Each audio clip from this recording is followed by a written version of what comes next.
Plebes, les quiero contar, además de dos cosas, bueno, les voy a contar una tragicomedia. Ya había grabado esto, pero ¿qué pasa? Me estoy perdiendo en algún momento y digo, voy a ver en qué parte me quedé, hago un pequeño corte, etcétera, etcétera. Sencillo. Me pongo a ver los audios, me doy cuenta que simplemente no me escucho. ¿Por qué? Porque no había prendido el micro.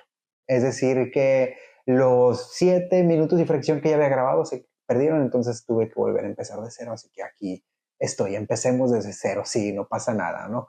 Pequeños errores que ocurren.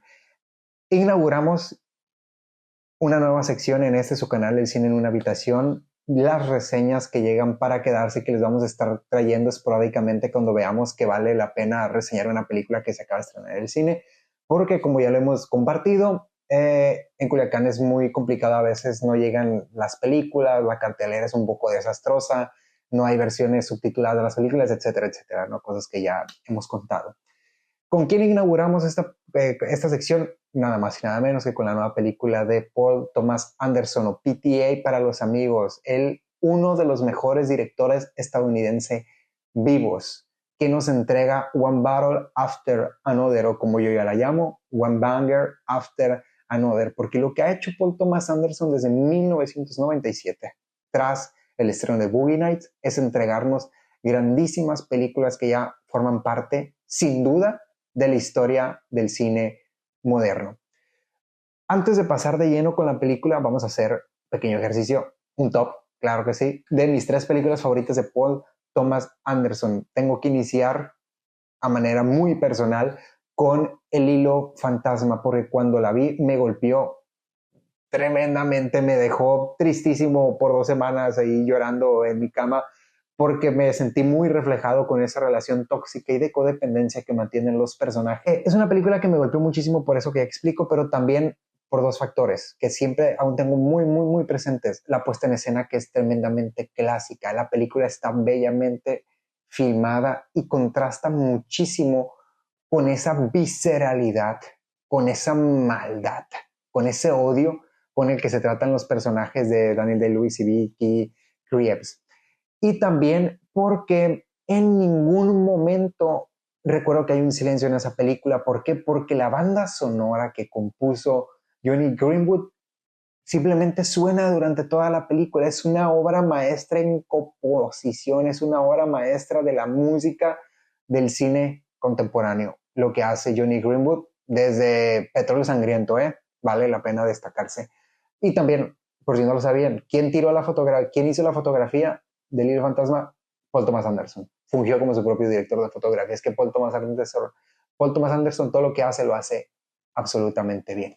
En el segundo puesto, por supuesto, ya la tuve que relegar a ese segundo puesto, no por una cuestión meramente subjetiva, The Ruby Blood, Petróleo Sangriento, que siempre está peleando ser la mejor película del siglo en los distintos tops que ya se han hecho, ¿no? Hasta el cansancio. Es una película que narra la historia de un padre que se va deshumanizando, de un padre que va perdiendo su condición humana, su capacidad de amar, pero también a la par te está narrando esta historia de los Estados Unidos, de avaricia, de monopolio. Es una película que inicia siendo muda a lo largo de 20 minutos, no hay una sola línea de diálogo más que sonido, música de Johnny Greenwood y una personalidad tremenda en pantalla de Daniel Day-Lewis, hasta, como ya lo dije, va perdiendo su humanidad conforme va avanzando el metraje de la película. Y por último, una película que ya vi hace bastantitos años, Magnolia, de 1999. Yo me acuerdo mucho que de Magnolia escribí en su momento que es una lástima que Tom Cruise haya dejado de hacer roles dramáticos. Ya sabemos que Tom Cruise se entregó plenamente a la causa de salvar al cine y salva al cine cada vez que corre en una película de acción.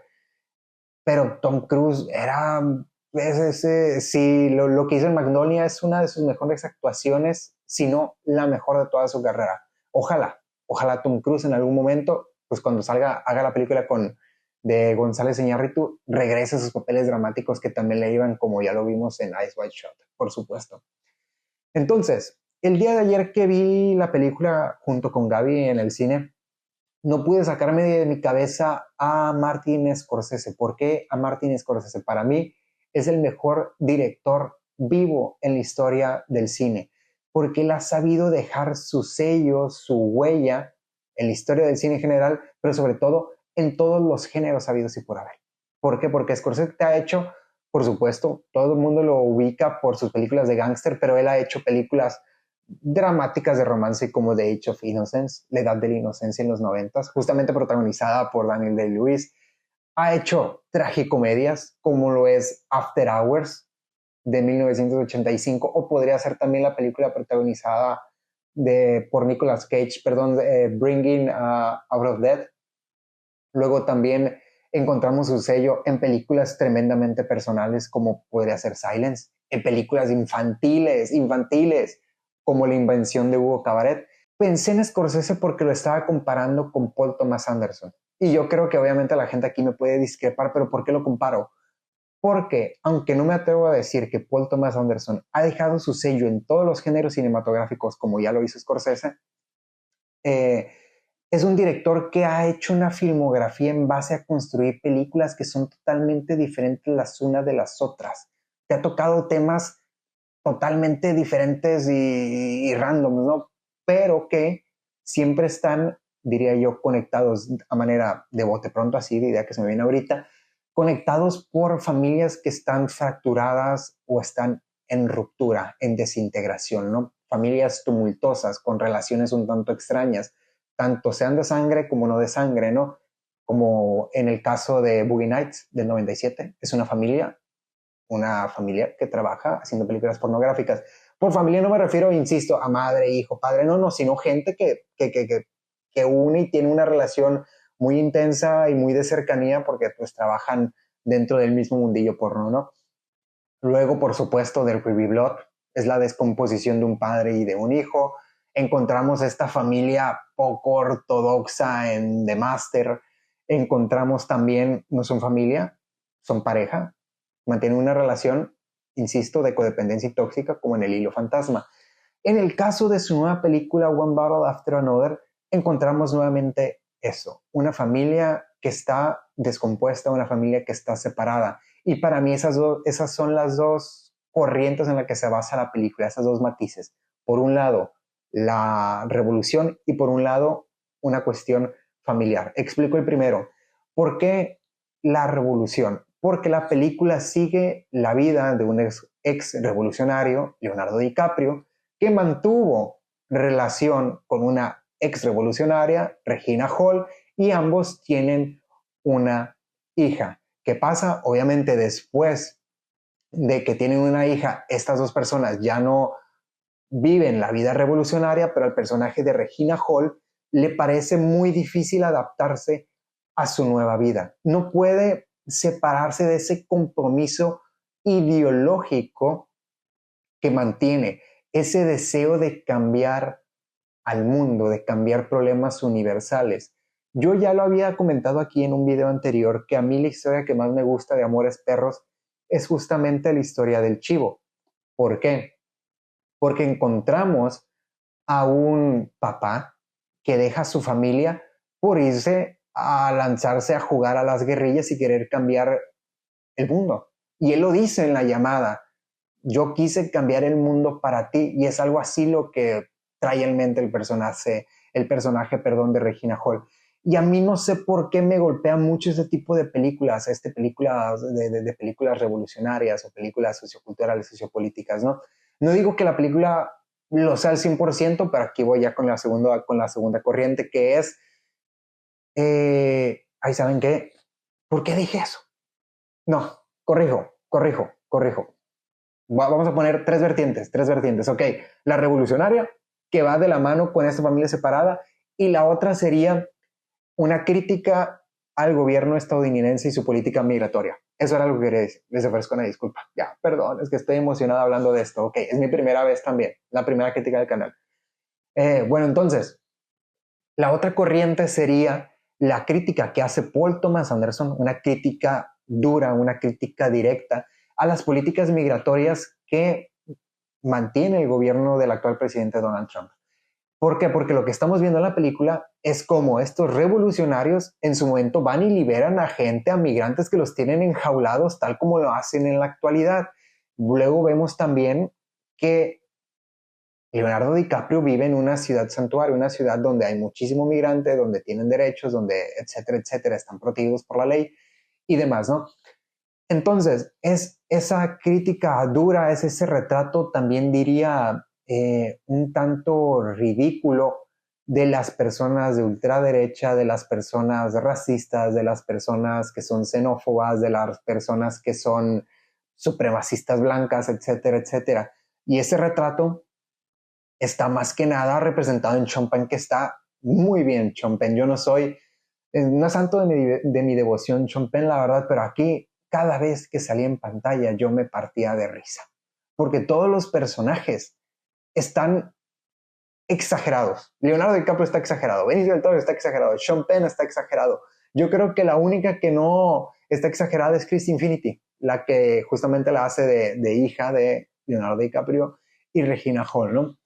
Entonces, es curioso ver cómo a Leonardo DiCaprio se le va muy bien estos personajes que son como este alivio cómico de las películas, ¿no? Yo siempre dije que cuando lo nominaron al Oscar en el 2019 por Érase una vez en Hollywood, a él le debieron de haber dado el Oscar, no a Joaquin Phoenix. A mí me gustó mucho la actuación de Leonardo DiCaprio porque es un actor que yo siento que te puede ir de 0 a 100 en un segundo y eso a mí, no sé, me encanta. Me encanta ver a Leonardo DiCaprio gritar y maldecir en la pantalla. De verdad, es que está genial. Leonardo DiCaprio está tremendamente cómico en cómo se expresa y en cómo se mueve, ¿no? Yo creo que se roba totalmente todo el show. La verdad es que todos los actores se roban totalmente la pantalla porque están dirigidos de una manera que me hacen preguntarme cómo los dirige Paul Thomas Anderson. Siento que todos la pasan muy bien en ese set, vaya.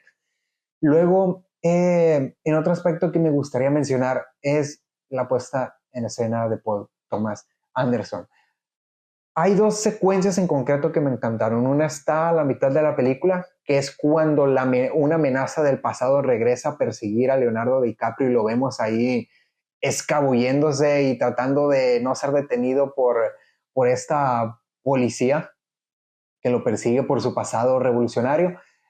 Y al final hay una persecución en un coche, en que es una persecución en la que únicamente estamos jugando con las distancias y las perspectivas que hay en una carretera. Es impresionante de verdad el trabajo de cámara que tiene la película. Y también viéndola, no me pude quitar de mi cabeza esta idea. Yo creo que tal vez todos ya lo van a decir y vas a decir, no estás descubriendo el hilo negro del cine. No, no, no, por supuesto que no, yo sé que no, pero lo quiero compartir aquí, que quede en video. Yo creo que no, yo creo que hay dos planos que valen muchísimo ver en una pantalla de cine.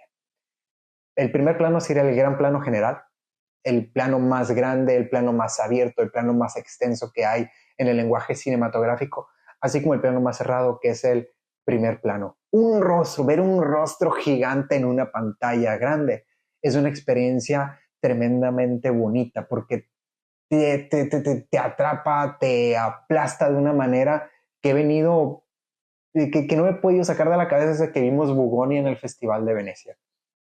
Entonces, yo diría que de eso es lo que va One Battle After Another, como ya lo dije, y lo repito aquí nuevamente, tres vertientes: la revolución, cómo nosotros lidiamos con ese deseo, con ese compromiso ideológico de querer cambiar al mundo, una familia fracturada por el pasado, plenamente relacionado justamente a ese compromiso revolucionario, y yo diría más importante, por supuesto, la crítica a las políticas actuales, las críticas a su país, a lo que el mundo actualmente vive, un mundo que cada vez está más plagado de gente de ultraderecha, de gente racista y supremacista, que yo creo que cuando se vean cómo los retrata Paul Thomas Anderson, se van a molestar muchísimo, porque como ya lo dije, son unos payasos.